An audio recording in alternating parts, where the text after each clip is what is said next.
दोस्तों आज हम लोग बात करेंगे टी स्कोर के बारे में। टी स्कोर होता क्या है, टी स्कोर का कहां कहां उपयोग होता है, इसके बारे में हम लोग बात करेंगे। दोस्तों टी स्कोर रेलवे के किसी एग्जाम के बारे में बात किया जाए तो इसका उपयोग एनटीपीसी एएसएम 2017 के एग्जाम में किया गया था, डीएमआरसी के एग्जाम में किया जा रहा है। इसके अलावा एएलपी साइको 2019 में जो हुआ था वहां इसका यूज किया गया है, और इसी बीच जो जीडीसी डिपार्टमेंटल एग्जाम हुए हैं उनमें भी इसका प्रयोग किया गया है।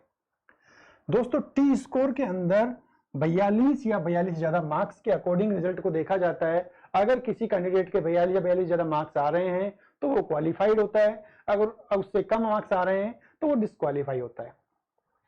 अब अगर हम रेलवे की बात करें साइकोमेट्रिक एग्जाम की, तो दोस्तों वहां पर मान लीजिए 5 सेक्शन है और 5 में से किसी एक सेक्शन के अंदर कोई कैंडिडेट रह जाता है, 42 से नंबर कम आते हैं और ओवरऑल उसके 42 ज्यादा मार्क्स आ रहे हैं। पांचों सेक्शनों का टोटल देखा जाए तो उसके 42 ज्यादा मार्क्स आ रहे हैं, बट किसी एक सेक्शन में 42 से नीचे मार्क्स आ रहे हैं तो वो उस रिजल्ट का को डिस्क्वालीफाई माना जाएगा, फेल माना जाएगा। दोस्तों टी स्कोर और परसेंटेज ये दोनों ही अलग अलग तरीके की विधियां हैं रिजल्ट निकालने के लिए। जो परसेंटेज है ये हमेशा अधिकतम अंकों पर निर्भर करता है, जबकि टी स्कोर जितने लोगों ने एग्जाम दिया है, प्रतिभागियों द्वारा प्राप्त किए गए मार्क्स अंक, जितने लोगों ने एग्जाम दिया है उनके अंकों पर निर्भर करता है। इसके अलावा कितने लोग उस परीक्षा में बैठे हैं उन पे निर्भर करता है, और उन लोगों के टोटल कितने प्राप्तांक हुए हैं उसके औसत पर भी निर्भर करता है। तो इसीलिए टी स्कोर को कैलकुलेट करने का फॉर्मूला भी अलग होता है परसेंटेज से। हम देखते हैं आगे। अच्छा दोस्तों, अब हम लोग देखते हैं कि टी स्कोर कैलकुलेट कैसे किया जाता है। ये यहाँ टी स्कोर का फॉर्मूला दिया गया है, जिसमें दिखाया गया कि 50 + 10 bracket x minus mean upon SD bracket बंद। यहाँ जो 50 + 10 है ये कांस्टेंट वैल्यू है जो रहेगी, इसको आप चेंज नहीं कर सकते हैं। यहाँ जो x है ये x प्राप्तांक है जो आपने मार्क्स प्राप्त किए हैं या किसी कैंडिडेट ने प्राप्त किए हैं। यहाँ जो मीन है ये औसत है। ये औसत कैसे ज्ञात किया जाएगा?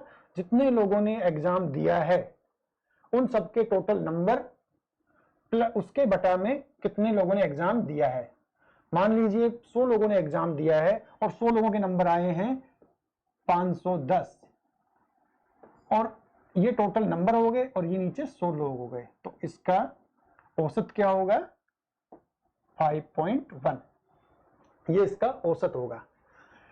इसके बाद में जो SD है ये SD आ गया, ये स्टैंडर्ड डेविएशन है।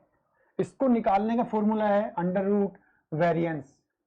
अब वेरिएंस को कैसे निकालेंगे? वेरिएंस का फॉर्मूला ये है x माइनस मीन, जो यहाँ x माइनस मीन आ रहा था उन सबका टोटल और उसके ऊपर स्क्वायर बटे में n यहाँ पर कुल कितने लोगों ने उस एग्जाम को दिया है, टोटल प्रतिभागी।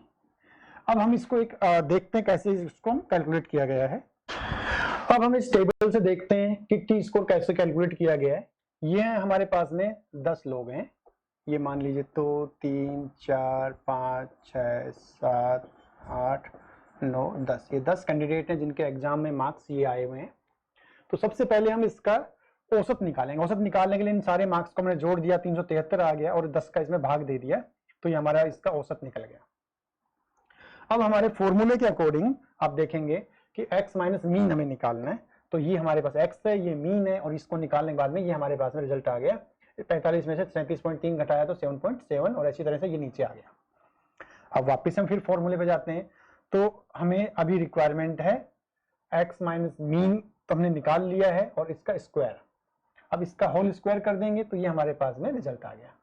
इनका स्क्वायर कर दिया, मल्टीपल करके देख लीजिए आप इसको, इसी वैल्यू से 7.7 से मल्टीपल करेंगे तो ये आ जाएगा। इसी तरह सभी को कर लेंगे तो ये इसका स्क्वायर आ गया। अब फॉर्मूला देखेंगे तो फॉर्मूला बोलता है कि इन सब का भी जोड़ करना हमें और इसका भी हमें औसत निकालना है, तो इसका औसत निकल गया, ये हमने इसमें इसका भाग दे दिया। तो अब इसका अंडर रूट निकालेंगे तो ये हमारे पास में ये इसका अंडर रूट आएगा, ये है हमारा SD।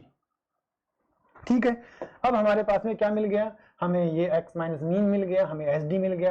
50 + 10 ये हमारे पास ऑलरेडी कांस्टेंट वैल्यू है। अब इसको हम इस फॉर्मूले में रखेंगे ब्रैकेट और इसके साथ में, और इसका भाग दे देंगे हम, तो अब हमारे पास में रिजल्ट आ जाएगा। ये हमारे पास में उसका टी स्कोर आ जाएगा। ठीक है, इसको कैसे निकालेंगे देख लीजिए एक बार फिर से।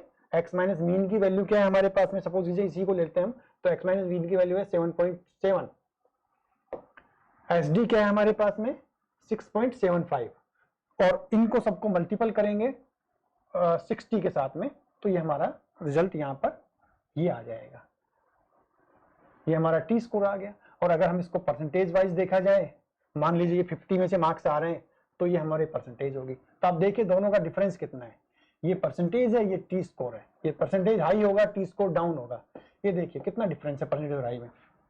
अब मैं इसी को एक एक्सेल फाइल के थ्रू भी दिखाता हूँ लाइव, क्योंकि आप लोगों के मन में काफी बार डाउट होता है कि यार ये टी स्कोर और ये परसेंटेज तो बड़ा गड़बड़ हो रहा है, हमारा रिजल्ट पता नहीं आएगा कि नहीं आएगा सही। तो हम ये देखते हैं एक एक्सेल सीट, इसमें आप देखिए ये हमने कुछ कैंडिडेट लिए, वही 10 लोग हैं, 1 2 3 4 5, और ये हमने यहाँ फॉर्मूला लगाया हुआ है इनका, टोटल इसका भाग देके 37 आ गया, ये इसका हमने एसडी निकाल दिया ये। अब मैं कोई भी वैल्यू यहाँ चेंज करता हूँ, आप मान लीजिए मैं यहाँ पर वैल्यू चेंज कर रहा हूँ डी की वैल्यू, और डी की वैल्यू मैं 38 की जगह कुछ भी कर देता हूँ मैं, इसको मैं कर दूँ, मान लीजिए 45 कर दिया मैंने। जैसे इसको 45 किया, अभी कोई चेंज हुआ नहीं हुआ, मैं इसको एंटर मार देता हूं, आप देखिए सारी वैल्यू चेंज हो जाएगी। डी का अभी आप देखेंगे 51.04 है, यहाँ 76% है, और ये जैसे मैंने एंटर मारा, ये देखिए हमारे पास पहले 2 लोग फेल थे, अभी 3 लोग हो गए हैं। यानी कि ये टी स्कोर में बड़ा इफेक्ट पड़ता है एक एक लोगों के मार्क्स के कम ज्यादा होने से। मैं और चेंज करता हूं, अभी आप देखिए हम लोग 30 वाले को देते हैं, 30 वाले को हम 35 कर देते हैं, और अब फिर देखते हैं, ये देखिए पास हो गया, वो 2 लोग फेल हो गए, 32 वाला भी फेल हो गया। हम 25 को चेंज कर देते हैं, 25 को हम 39 कर देते हैं और एंटर मार देते। ये देखिए फिर से 3 लोग फेल हो गए, ये पास हुआ, इसके मार्क्स बढ़े, तो ये 35 वाला भी फेल हो गया। यानी कि आपका टी स्कोर दोस्तों के मार्क्स के पे भी डिपेंड करेगा, ये आपके फ्रेंड्स कितने मार्क्स लेके आ रहे हैं, किसके कितने मार्क्स अप डाउन हो रहे हैं, उन सब पे डिपेंड करेगा। मेरा कहने का मतलब है कि टी स्कोर आपका अकेले के मार्क्स का नहीं है, वो पूरे के पूरे जितने पार्टिसिपेंट इस एग्जाम में बैठे हैं सभी के मार्क्स के साथ में कैलकुलेट किया जाएगा, सभी के मार्क्स का एवरेज निकलेगा, टोटल कितने कैंडिडेट्स हैं उस पर डिपेंड करेगा, और उसके बाद में ही आपका टी स्कोर कैलकुलेट होगा। ठीक है दोस्तों, तो मैं आशा करता हूं कि आप लोगों के मन में टी स्कोर से बारे में कोई भी अगर सवाल हुआ होगा या कुछ डाउट होगी तो वो क्लियर हो चुकी होगी।